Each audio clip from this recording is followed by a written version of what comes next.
Olá, pessoal! Tudo bem com vocês?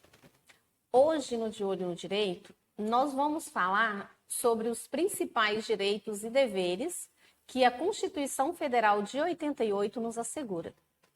Mas antes, eu quero deixar aqui o nosso recadinho para vocês.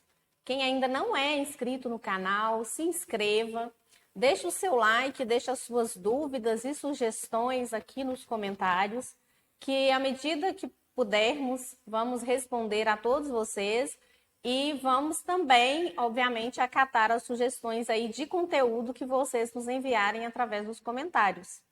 Também para que assim o YouTube entenda o nosso trabalho como um trabalho relevante e envie esses vídeos para mais pessoas. Vamos lá, então? Independente da condição social, cor, etnia ou religião, existem direitos e deveres do cidadão brasileiro que devem ser cumpridos para o bom exercício da cidadania nacional. A Constituição Federal, ela traz em linhas gerais, os direitos e deveres do cidadão brasileiro que devem sempre andar em conformidade, pois quando um cidadão cumpre as suas obrigações, o outro tem a garantia dos seus direitos. Isso é, então, uma via de mão dupla. Uma frase que bem define isso, uma que eu gosto muito de usar, que é: o meu direito termina onde o do outro começa.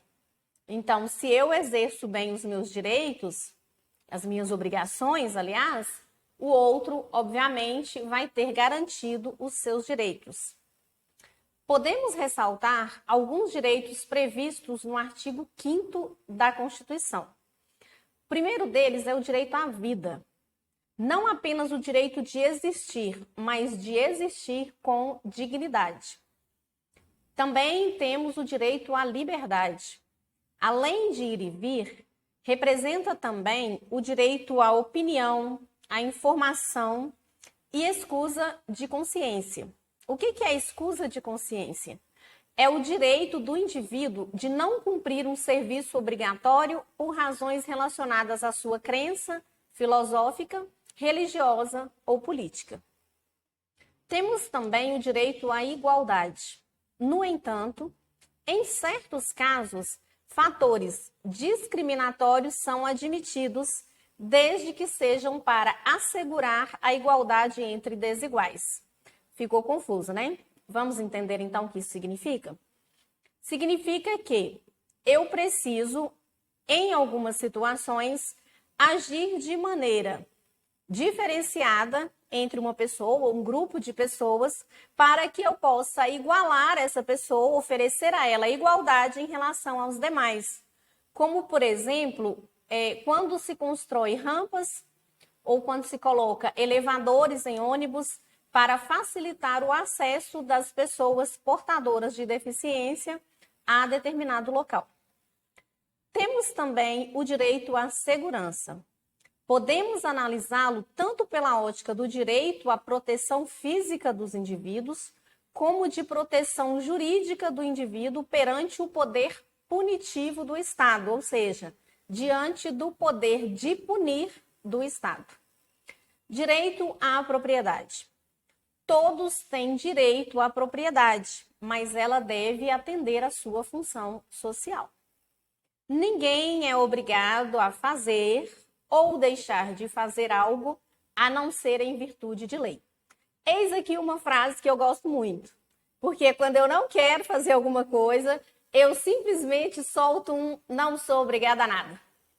E realmente, se não tem uma lei que me proíba ou uma lei que me obrigue a fazer alguma coisa, eu não sou obrigada a nada. Ninguém será submetido à tortura ou tratamento desumano. O pensamento, as crenças e os cultos religiosos são livres. Ninguém pode me impedir de pensar o que eu quero, ninguém pode me impedir de cultuar da forma que eu acho que devo, de crer no que eu acho que eu devo acreditar. O trabalho e a profissão são livres. Todos nós temos direito a um trabalho a um trabalho que nos garanta a dignidade, que é um dos direitos que foi falado atrás, e eu posso escolher isso da forma que eu quiser. Eu posso ser um médico, eu posso ser uma advogada, eu posso ser um professor, eu posso escolher. Eu tenho liberdade de escolher qual a profissão eu quero exercer. O acesso à informação é livre. A locomoção no país é livre. Ninguém, como já dito anteriormente, é proibido de ir ou de vir. A pequena propriedade rural que seja trabalhada pela família não pode ser penhorada. Ou seja, existe uma pequena propriedade rural de onde uma família retira o seu sustento, é de lá que eles provêm os seus alimentos, as suas necessidades básicas. Essa propriedade, independente de qual seja a situação, porventura a pessoa veio a adquirir uma dívida e o seu credor queira penhorar algum bem seu, se houver um outro bem, ele pode ser penhorado, mas essa pequena propriedade rural não pode ser penhorada. Não haverá condenação sem sentença judicial. Ninguém é condenado se não houver uma sentença judicial determinando essa condenação. Esses são alguns direitos que todo cidadão brasileiro possui, constitucionalmente garantido, e que pode exigir integralmente dos órgãos estaduais responsáveis o seu cumprimento. Dando continuidade ao vídeo de hoje, é importante destacar que os direitos mencionados anteriormente pela doutora Márcia são direitos fundamentais e, por este motivo, eles possuem características próprias. No vídeo de hoje, nós vamos citar 3 delas, iniciando pela inalienabilidade. O que é isso? Os direitos fundamentais, eles não possuem um viés econômico patrimonial, ou seja, eles não podem ser vendidos, transferidos nem negociados. Todos aqueles direitos citados anteriormente, eles têm essa característica. Você que os possui não pode negociá-los em nenhuma hipótese. Esses direitos, eles também são irrenunciáveis. Pode um cidadão titular de um direito, que é de todos, deixar de exercê-lo, mas não pode, apesar de ser detentor do direito, renunciá-lo. Por exemplo, o direito ao voto. Todo brasileiro teria que ir votar. Se você não votar, ok, mas você não pode renunciar a esse direito, a essa obrigação. E, por fim, são imprescritíveis. Mesmo que o cidadão não usufrua de determinado direito fundamental, no passar dos anos, ele não deixa de ser exigível. Por exemplo, o direito à dignidade da pessoa humana. Esse direito, que é um direito fundamental, ele não prescreve. Você sempre vai ter o direito à dignidade e você sempre vai poder exigi-lo em qualquer momento. Mas é claro que nem só de direitos foi feita a Constituição Federal de 88. Os cidadãos também possuem deveres a serem cumpridos. Nós vamos citar alguns deles. Por exemplo, nós temos o direito os deveres de escolher os governantes do país, que é a eleição, cumprir todas as leis e a Constituição Federal, proteger o meio ambiente e todo o patrimônio público e social do Brasil. Por exemplo, uma praça pública, você como cidadão tem o dever de proteger, de não deixar aquilo deteriorar, se alguém estiver ali deteriorando, você pode sim pedir, chamar a polícia, porque aquilo ali também é um bem seu. Respeitar os direitos das outras pessoas. Fazer as contribuições tributárias e previdenciárias devidas.